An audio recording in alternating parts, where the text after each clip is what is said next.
Hello दोस्तों, नमस्कार। स्वागत है आपके अपने यूट्यूब चैनल अखिल शिक्षा 91 में। दोस्तों, आज हम लोग बात करने वाले हैं भाषा अर्जन एवं भाषा अधिगम की। जी हाँ, बहुत छोटा टॉपिक है, लेकिन यहाँ से हर बार क्वेश्चन पूछे जाते हैं, चाहे पेपर 1 की बात हो, चाहे पेपर 2 की, सीटेट, खास करके सीटेट में। दोस्तों, भाषा अर्जन और भाषा अधिगम में अंतर क्या है, किसे कहते हैं, इन सबको केवल एक बार आपको वीडियो देखने की ज़रूरत है, एक बार पढ़ने की ज़रूरत है। दोबारा मैं गारंटी के साथ कहता हूं, आपको दोबारा इस टॉपिक को उठाकर देखने की ज़रूरत नहीं है, आसानी से समझ में आ जाएगा। तो चलिए हम लोग समझते हैं अर्जन एवं अधिगम को। दोस्तों, उससे पहले कहना चाहते हैं कि अगर आप वीडियो पे पहली बार आए हैं तो चैनल को सब्सक्राइब कर लीजिए, बेल आइकन को भी प्रेस कर लीजिए, साथ में वीडियो को लाइक भी कर दीजिए। इससे होता है कि वीडियो आप लोगों को पसंद आ रहा है, हमें और वीडियो बनाने के लिए मोटिवेशन मिलता है। दोस्तों, आपकी जानकारी के लिए बता दें कि इस यूट्यूब चैनल पर जो भी कुछ पढ़ाया जाता है, इसका निःशुल्क PDF फाइल दिया जाता है। तो निःशुल्क PDF फाइल प्राप्त करने के लिए हमारे टेलीग्राम चैनल से भी जुड़ सकते हैं और वहाँ से PDF फाइल आसानी से फ्री में डाउनलोड कर सकते हैं। इसके लिए कोई चार्ज नहीं है। तो चलिए हम लोग देखते हैं भाषा अर्जन एवं भाषा अधिगम के अंतर्गत पहले हम लोग देखेंगे भाषा अर्जन। यानी भाषा अर्जन यानी भाषा को ग्रहण करना यानी अर्जित करना क्या है। तो देखिए, सिंपल भाषा में जब किसी भाषा को बिना किसी व्यवस्थित शिक्षण प्रणाली के, ध्यान दीजिएगा, बिना किसी व्यवस्थित शिक्षण प्रणाली के सहज रूप से सीखा जाता है, वह भाषा अर्जन कहलाता है। यानी अर्जन क्या है, अर्जन यानी ग्रहण तो करते हैं, यानी भाषा की बात हो रही है तो क्या ग्रहण करते हैं, भाषा ग्रहण करते हैं।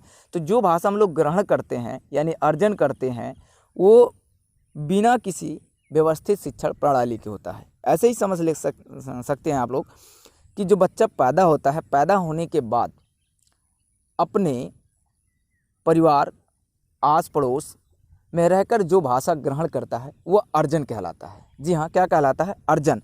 अगर उसके परिवेश में रहने वाले लोग, उसके परिवार में रहने वाले लोग गलत भाषा का प्रयोग करेंगे, शुद्ध भाषा का प्रयोग नहीं करेंगे, तो वो भी उसी प्रकार सीखता है, इसलिए वो व्यवस्थित नहीं होता है। बस इतना ही समझिए। और अधिगम ठीक इसके उल्टा होता है, वो व्यवस्थित होता है और शिक्षण प्रणाली द्वारा होता है। तो हम इसका कुछ विशेषता भी देख लेते हैं। यानी भाषा अर्जन की कुछ विशेषताएं निम्न प्रकार से हो सकती हैं। जैसे भाषा अर्जन मानव मस्तिष्क की जन्मजात क्षमता द्वारा होता है। जी हाँ भाई, बच्चा जन्म लेता है, अगर उसको स्कूल ना भेजें तो भी भाषा सीखेगा। तो ये जन्मजात क्षमता होती है। दूसरा है अधिगम करता, यानी सीखने वाला किसी भाषा का अर्जन उसके सहज वातावरण से करता है। जैसा कि आपको बताएं कि वो अपने वातावरण में रह कर के सहज रूप से भाषा ग्रहण कर सकता है। तीसरा पॉइंट है कि भाषा अर्जन अचेतन प्रक्रिया है, इसके लिए कोई विशेष प्रयास करने की आवश्यकता नहीं है। यानी आपको ज़्यादा परेशान होने की आवश्यकता नहीं है, वह अपने आप भाषा सीख जाएगा। तो चौथा है भाषा अर्जन यदि परिचित परिस्थितियों में हो तो और अधिक प्रभावशाली होता है। जी हाँ, जैसा कि आपको बता दिए कि वो पूरे उसके वातावरण पर निर्भर करता है भाषा अर्जन करने के लिए। चलिए अब हम लोग देखते हैं अगला पॉइंट। एक पॉइंट और है इसमें का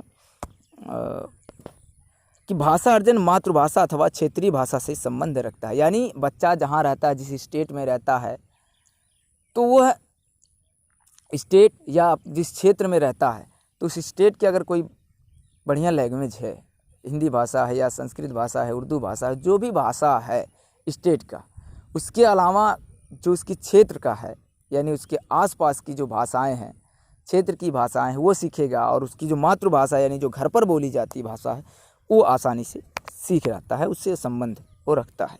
अब भाषा अधिगम क्या है, इसको हम लोग देखेंगे। जी हाँ, अधिगम देखिए ठीक उसी का उल्टा है कि जब किसी भाषा को व्यवस्थित शिक्षण प्रक्रिया द्वारा सीखा जाता है, यानी स्कूलीय भाषा एक तरह से कह लिया जाए आपको, वह भाषा अधिगम कहलाता है। देखिए क्या कहलाता है, अधिगम कहलाता है। अभी आप किसी बच्चे को नए नए स्कूल में भर्ती करा रहे हैं तो वो कुछ दिक्कत महसूस करेगा, क्योंकि गांव की भाषा वो जानता है, घर की भाषा जानता है, लेकिन जैसे ही वो कुछ दिन स्कूल जाने लगेगा तो स्कूली भाषा भी जान जाता है, अच्छी भाषा का प्रयोग करने लगता है।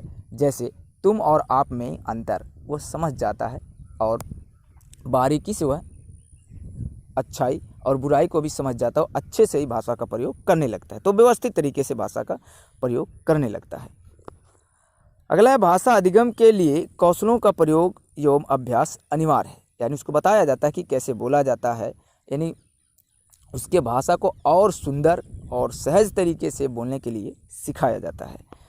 भाषा अधिगम एक चेतन प्रक्रिया है। सार्थक परिस्थितियों में यह प्रक्रिया और अधिक प्रभावशाली है, यानी सार्थक प्रक्रिया द्वारा।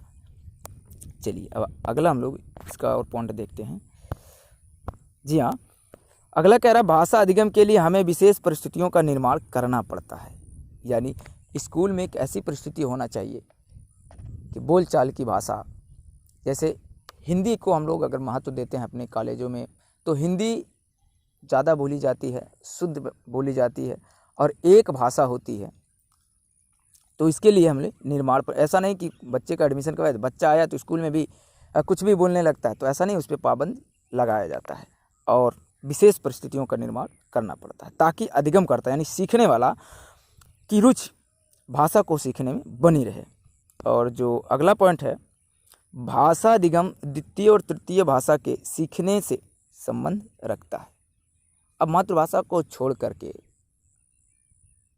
अगर वो स्कूली भाषा सीख रहा है, अधिगम को सीख रहा है, तो वह अधिगम उसको तृतीय भाषा सीखने में यानी द्वितीय और तृतीय भाषा सीखने में काफ़ी मदद करता है, यानी संबंध रखता है। अब बात करते हैं भाषा एवं बालक। तो देखिए, मानव जन्म के बाद अपने समाज का सार्थक सदस्य बनने के लिए सबसे पहला भाषा रूपी साधन को ही अपनाता है। आप देखते होंगे कि जैसे बच्चा 1 ही वर्ष का हुआ और अपने ही परिवार में रह रहा है, तो लोगों के द्वारा सीखता है, मम्मी पापा इस तरह से कहना वो सीख जाता है, उसको बताने की ज़रूरत नहीं है, यानी वो सीख जाता है। क्यों? क्योंकि वह समाज का एक सार्थक सदस्य बनने के लिए सबसे पहले वो घर का भाषा सीखता है, घर की भाषा सीखता है, फिर अपने समाज की भाषा सीखता है ताकि वह अपने समाज से जुड़ा रहे। उसके बाद देखिए, 2 वर्ष की अवधि तक वह रोने और हंसने की विभिन्न तरीकों द्वारा यानी तथा अपने वाक्य तंत्र से निकली विभिन्न ध्वनियों के माध्यम से संप्रेषण करने का प्रयास करता है, यानी बात करने का प्रयास करता है। चलिए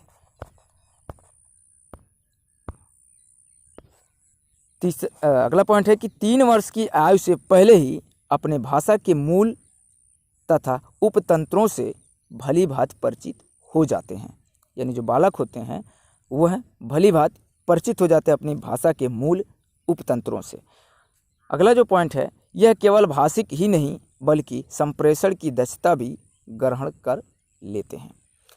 अब देखिए, यहाँ से बहुत बार क्वेश्चन पूछा जाता है, जैसा कि आपको बताए हैं। देखिए, चौमस्की के अनुसार ये क्या कहते हैं कि सामान्यतः एक बच्चा एक सामान्य भाषाई जगह से संपर्क के अतिरिक्त अंतर्निहित भाषाई क्षमता के साथ ही जन्म लेता है। यह जानकारी कि व्यक्ति में एक जन्मजात भाषिक क्षमता होती है और पर्याप्त अवसर मिले तो बच्चा नई भाषाओं को आसानी से सीखेगा और शिक्षण का फोकस व्याकरण पर ना होकर विषय वस्तु पर होना चाहिए। यानी भाषा सिखाने के लिए सबसे पहले हमें भाषा रूपी हथियार का प्रयोग करना पड़ेगा। यानी जैसे वहाँ भाषा बोली जाएगी, जितने सुंदर बोली जाएगी, बच्चे उतने ही सुंदर तरीके से भाषा सीखेंगे और उसका प्रयोग करेंगे। आप पहले ही व्याकरण में उलझा देंगे, व्याकरण में फंसा देंगे, तो उतनी आसानी से वह नहीं सीख पाएगा। तो बस आज का इतना ही वीडियो था मित्रों, बहुत छोटा वीडियो हो। वीडियो पसंद आए तो लाइक शेयर ज़रूर करिएगा। चैनल को सब्सक्राइब नहीं किया तो चैनल को सब्सक्राइब ज़रूर कर लीजिएगा। तो फिर मिलेंगे हम लोग नेक्स्ट वीडियो में नेक्स्ट टॉपिक के साथ। तब तक के लिए पढ़ते रहिए, आगे बढ़ते रहिए। वीडियो देखने के लिए आप सबका बहुत बहुत धन्यवाद।